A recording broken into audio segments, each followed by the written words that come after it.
ఈ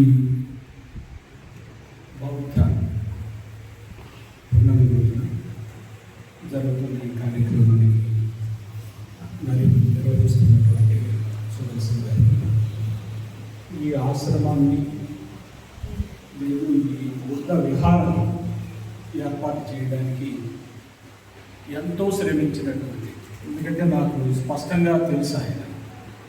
నేను చాలాసార్లు ఆయన్ని మీరు ఈ పని పెట్టుకోకండి అనవసరంగా, ఈ వయసులో మీ ఆరోగ్యం కూడా బాగుండట్లేదు అని చెప్పినప్పటికీ కూడా ఆయన చాలా ధైర్యం చేసి ఈ నిర్మాణాన్ని ఈరోజు మనం ఇంతమంది కూర్చునేటట్టుగా తయారు చేయడం కార్యక్రమం కేవలం ఒక మానసికమైనటువంటి ధ్యానం అన్నారు చూసారా, ఈ ఒకే పనిని తలచడం అనే పని ద్వారా ఆయన ఈ పనిని నిర్వర్తించారు.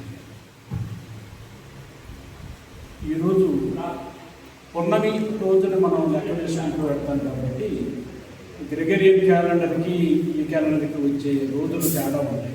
గ్రెగరియన్ క్యాలెండర్ ప్రకారం మార్క్స్ మేడే శ్రామికుల కోసం పెట్టినటువంటి రోజు కూడా ఈ రోజే రావడం, ఈ 2 రోజులు ఈ రోజు రావడం అనేటువంటి ఒక అరుదైన రోజు. ఒక 2 విషయాలు మాత్రం మీతో పంచుకునే ప్రయత్నం చేస్తాను. ఇందాకే మిత్రులతో మాట్లాడుకుంటూ ఒక మాట, బౌద్ధం బుద్ధుడు చెప్పినటువంటి వ్యవస్థ కూడా ఏమిటంటే మనంతటా మనం తెలుసుకోవాలి. ఎవరో మనకి మోక్షం ఇస్తారనో, లేకపోతే కైలాసం ఇస్తారనో, పరలోక రాజ్యం ఇస్తారనో కాకుండా ఈ జీవితంలో దుఃఖం లేకుండా బ్రతకడానికి, జ్ఞానంతో బ్రతకడానికి, విషయాన్ని మనంతటా మనం తెలుసుకుని బ్రతకడానికి కావాల్సినటువంటి మార్గాన్ని మనం ఏర్పాటు చేసుకోవడం అనేది గౌతమ బుద్ధుడు ప్రధానంగా చేసినటువంటి మన అందరికీ తెలిసిన ఒక కథ. మనందరికీ తెలిసిన కథే. ఎందుకంటే కుమారుడు చనిపోతే బుద్ధుడు బ్రతికిస్తాడని తీసుకొచ్చినప్పుడు వాళ్ళని నువ్వులు తీసుకురమ్మని పంపించిన సంఘటన మన అందరికీ తెలుసు.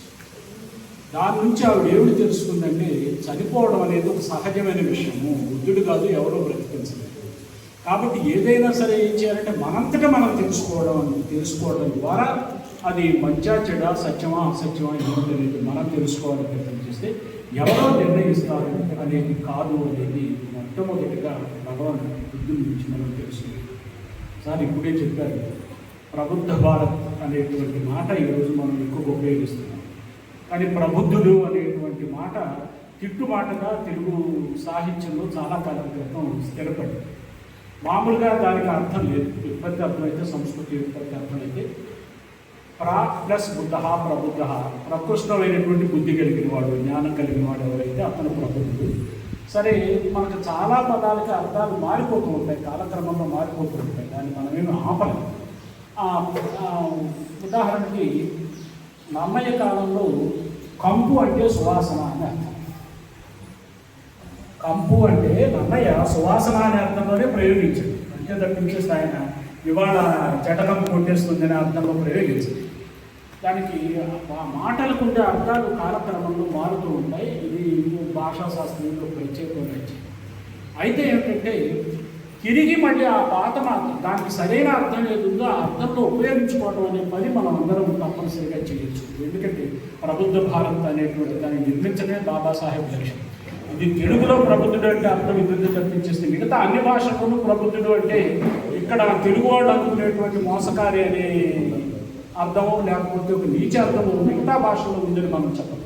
కానీ ప్రబుద్ధ భారత్ అనేటువంటి మాట అన్నిటికీ ఉండదు. ఇక 2వ అంశం ఒక్కటి మాత్రం చెప్పి మీతో పంచుకుని నేను ముగిస్తాను.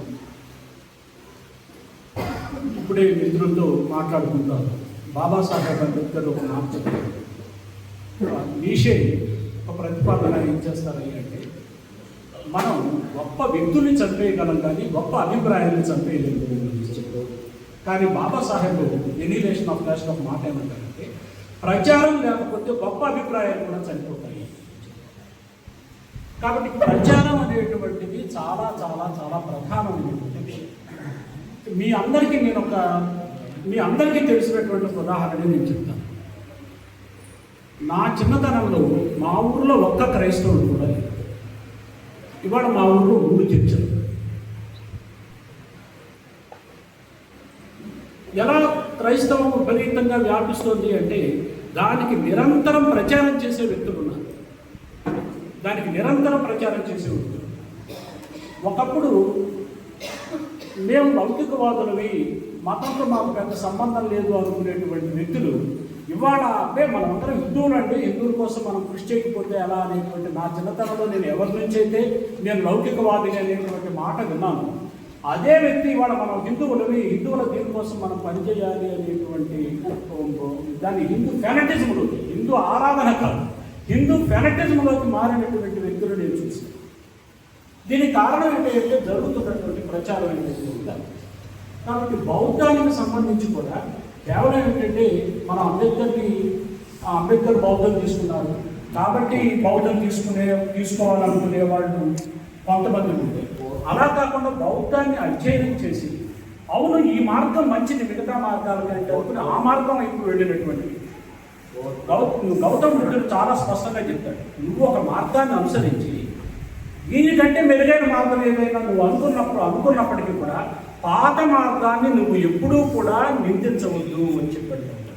చాలా స్పష్టంగా ఆయన చెప్పిన మాట ఏంటంటే, నువ్వు ఒక మార్గాన్ని అనుసరిస్తూ ఉన్నావు ఇప్పటి వరకు, ఆ మార్గం కంటే మరొక మార్గం మెరుగైంది అనుకున్నావు. మనం మెరుగైంది అనుకున్నప్పుడు పాత మార్గం ఏదైతే ఉందో దాన్ని మీరు విమర్శించకండి, దాన్ని తప్పులు పట్టకండి, ఇది మెరుగైన మార్గం కదా, ఈ మార్గంలో కొనసాగించండి అని చెప్పి. బౌద్ధం గురించి మాట్లాడాలనుకున్న ప్రతిసారి నాకు వచ్చే ఇబ్బంది ఏంటి అంటే, ఒక మాట ఎదురు చూపిస్తుంటే 4 వేళ్ళు నా వైపు చూపిస్తాయి, నేను బౌద్ధం ప్రకారం ఉన్నానా లేదా అని. ఎందుకంటే బౌద్ధం అంటేనే జీవన విధానం, ఆ జీవన విధానానికి అనుగుణంగా నేను ఉన్నానా లేదా అనేది పంచశీల కానివ్వండి, అష్టాంగ మార్గం కానివ్వండి, దశపారమితుని అర్థం చేసుకుని ఆ స్థితిలో మన జీవితాన్ని నడపడం మాత్రమే కాకుండా దీనివల్ల మనం దుఃఖానికి దూరంగా ఉండగలిగే జీవితాన్ని అనుభవిస్తాము. ఇదిగో ఇది బౌద్ధ జీవన విధానం, బౌద్ధ ప్రచార విధానం కాదు, ఇది బౌద్ధ జీవన విధానం అనేది తెలిసేటట్టుగా మనలో అందరం కూడా కృషి చేయగలమని కోరుకుంటూ అందరికీ నమ్మకం.